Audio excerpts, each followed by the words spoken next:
आई आणि बाबांच्या मर्जीने विराजने शुभासोबत लग्न केले, पण तो मनापासून खुश नव्हता. त्याला मॉडर्न विचारांची आणि तसेच राहणीमान असणारी मोठ्या बहिणीसारखी मुलगी बायको म्हणून हवी होती. त्याच्या मनाच्या चौकटीत शुभा कुठेच बसत नव्हती. शुभासुद्धा चांगली शिकलेली होती, दिसायलासुद्धा अगदी मापात होती, संस्कारी होती. फक्त तिचे राहणीमान अगदी साधे होते आणि हेच विराजला आवडले नव्हते. पण आईवडिलांच्या आग्रहाला मान देत त्याने शुभासोबत लग्नगाठ बांधली होती. मनाने आणि विचाराने सुद्धा प्रगल्भ असणारी साधना आणि दयानंद देवी कुटुंब, विहान आणि विराज ही 2 मुले, उच्च पदावर सरकारी नोकरी करणारी.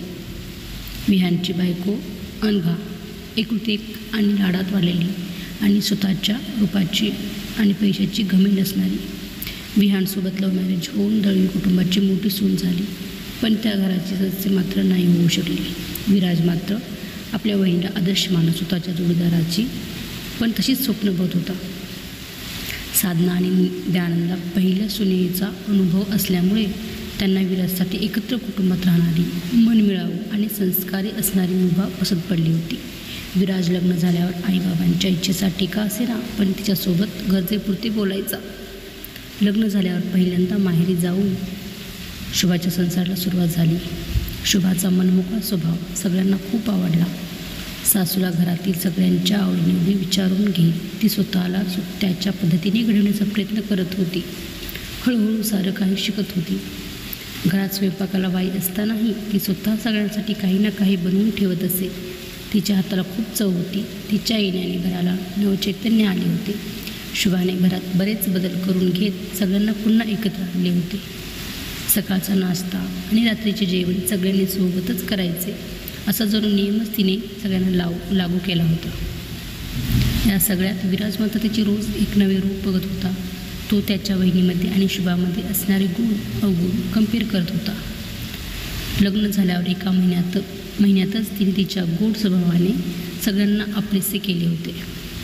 विराजला सुद्धा याची जाणीव व्हायला लागली होती की फक्त राहणीमान फॅशनेबल असले तरच तो जोडीदार परफेक्ट नसतो, तर एका परफेक्ट जोडीदाराचं मन आणि घरातल्या इतर व्यक्तींसोबत असणारे वागणं तितकंच उच्च आणि मनमोकळं असणं आवश्यक असतं.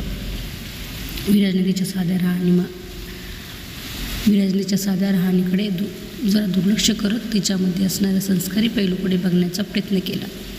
तेव्हा त्यालाही ती एक लाईफ पार्टनर म्हणून एकदम योग्य असल्याची जाणीव होऊन तो कधी तिच्या प्रेमात पडला हे त्यालाही कळले नाही. विराजने तिला स्वतःमध्ये काही बदल करशील का म्हणून विचारले.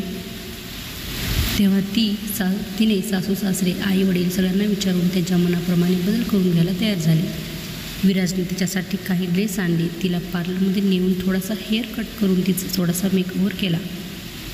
त्याच्या लक्षात आलं, शुभा म्हणजे खरंच एक नंबरी सोनं आहे. थोडीशी झळाली दिली आणि ती अजूनच चमकून आली. विराजला आपल्या आईवडिलांची पसंती पुन्हा नव्याने आवडू लागली आणि आता त्यांची खऱ्या अर्थाने लग्नानंतरची प्रेम कहाणी सुरू झाली.